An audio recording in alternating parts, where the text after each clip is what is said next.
कभी ठंड में ठिठुर कर देख लेना, कभी ठंड में ठिठुर कर देख लेना, कभी तपती धूप में जलकर देख लेना।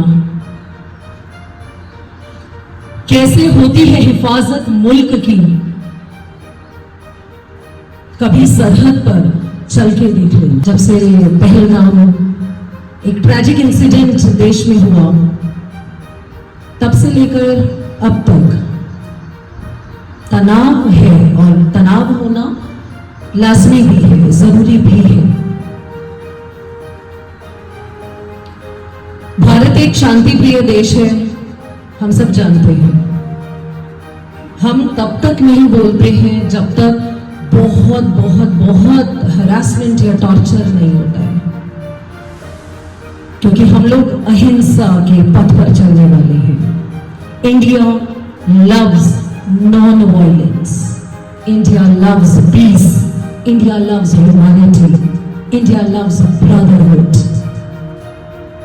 India believes in emotional connect. एक बच्चा मुझे मिला, Yuvraj, if I am not wrong second grade 2 का बच्चा है। तो उसने बताया कि पता है पाकिस्तान के जहाज में चढ़कर लोग भारत पर बम गिरा रहे हैं। तो मैंने उसे बोला, छोटा सा प्यारा सा बच्चा भी दिखा दूंगा, मैंने कहा बेटा भारत पर बम नहीं गिरा रहे हैं, भारत उनको उड़ने से पहले ही शांत कर देता है, रोक देता है, ठीक है। तो भारत का लेवल कुछ और है। भारत के रडार सिस्टम इतने एडवांस, इतने अपडेटेड हैं कि दुश्मन के सोचने से पहले एक्शन हो जाता है। ये आज का भारत है, जो सोचता है उससे पहले यहाँ एक्शन हो जाता है। ये कॉल टू एक्शन है। और ये बात जो आज हो रही है, क्योंकि जैसे मैंने बोला हर घर में ये बात है, पूरे हिंदुस्तान में 7 मई को मॉक ड्रिल्स हुई है, जिसमें ये तक बताया गया कि अगर एयर स्ट्राइक, एयर रेड अगर होती है, एयर स्ट्राइक यानी अगर कोई भी रिटेलिएट करता है, यानी हमने जो एक्शन लिया अभी ऑपरेशन सिंदूर एक एक्शन हुआ, वो एक्शन के बाद रिटेलिएशन ऑफ कोर्स जो देश है, पड़ोसी देश पाकिस्तान, वो रिटेलिएट कर सकता है। तो हमें अपनी भी तैयारी करके रखनी होती है। यस और नो? तो ये तैयारी के लिए जो बात देश के सभी स्कूल्स में हो रही है, जो मॉक ड्रिल्स हो रही है, इसका मतलब ये नहीं है हमला होने वाला है, इसका ये मतलब नहीं है। हमारी सतर्कता किसी भी आपातकालीन स्थिति के लिए हम लोगों को तैयार करने के लिए, मॉक ड्रिल्स हमें तैयार करती है। हमें सतर्क, अलर्ट रहना चाहिए, ये बहुत इंपॉर्टेंट है। अलर्टनेस, मैं तो वैसे भी बोलती बेटा अलर्ट रहो, 360 डिग्री पर काम करना चाहिए, आपको पता चलना चाहिए क्या हो रहा है, क्या नहीं हो रहा है, देश में क्या चल रहा है। आप आज के युग के बच्चे हो जिन्हें ये सारी जानकारियां वैसे भी होनी चाहिए, ताकि आप अगर कोई भी मुसीबत कभी भी आती है तो आप अपनी भी मदद करें, अपने परिवार की, अपने पड़ोसियों की आप मदद करें। यानी देश के ऐसे मुसीबत वाले समय पर भी आपका सकारात्मक योगदान होना चाहिए, ह्यूमैनिटेरियन कंट्रीब्यूशन आप लोगों का होना चाहिए। तो वो एक ब्रीफ मैं जल्दी से आपको दे देती हूँ। अगर कभी भी एयर स्ट्राइक होती है, एयर रेड होती है बेटा, तो एक सायरन बजता है, बहुत वो हेवी सायरन होता है, और उसे बोला जाता है हवाई हमले का लाल संकेत, रेड सिग्नल।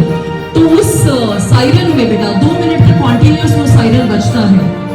और उसकी फ्रीक्वेंसी क्या होती है, मतलब पहले 5 सेकेंड बहुत तेज आवाज होगी, अगले 3 सेकेंड धीमी आवाज होगी, फिर 5 सेकेंड तेज आवाज, फिर अगले 3 सेकेंड धीरे आवाज। ये 2 मिनट तक कॉन्टिन्यूस ये चलता है बेटा। तो इसका मतलब है ये हवाई हमले, एयर स्ट्राइक, एयर रेड का एक सिग्नल है, लाल संकेत है।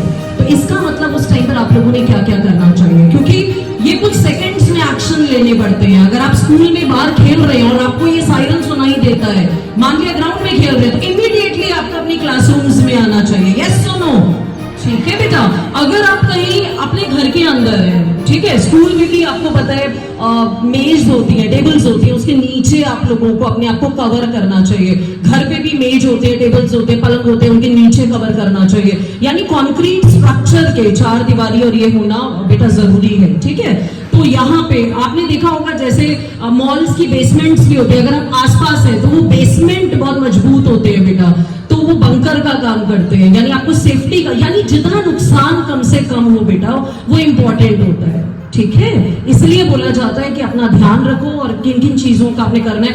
घर पे है तो ये भी देखना है कांच की खिड़कियां, कहीं भी कांच है, दरवाजे पे भी मान लिया कुछ ऐसे शो पीस कहीं भी बाहर आपने लगाया है तो उसके सामने खड़ा नहीं होना है।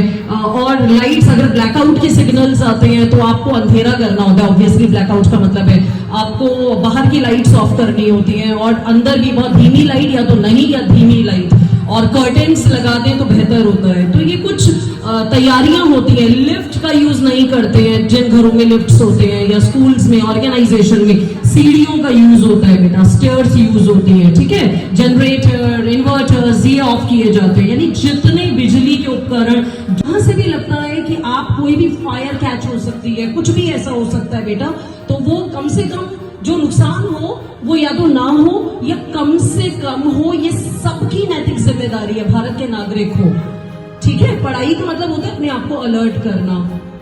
तो ये जो बात है, और एक इमरजेंसी किट जैसे दवाई तो घर में होनी ही चाहिए बेटा, है ना। ये 3 दिन का जो किट, मेडिकल किट, 3 से 7 दिन का सामान दवाइयों का, ये रखने में कोई प्रॉब्लम नहीं है बेटा, ठीक है। तो तैयारी करने का मतलब ये नहीं है कि आज मैम ने बात की है स्टेज पे तो अभी कुछ ऐसा होने वाला है। हिम्मत नहीं है किसी की भारत देश पर ऐसे करेगा। 100 बार क्या 1000 बार सोचना पड़ेगा, क्योंकि इरादों से पहले इरादे ध्वस्त किए जाते हैं। आज का भारत है। जय हिंद, जय भारत। जय हिंद, जय भारत। वंदे मातरम।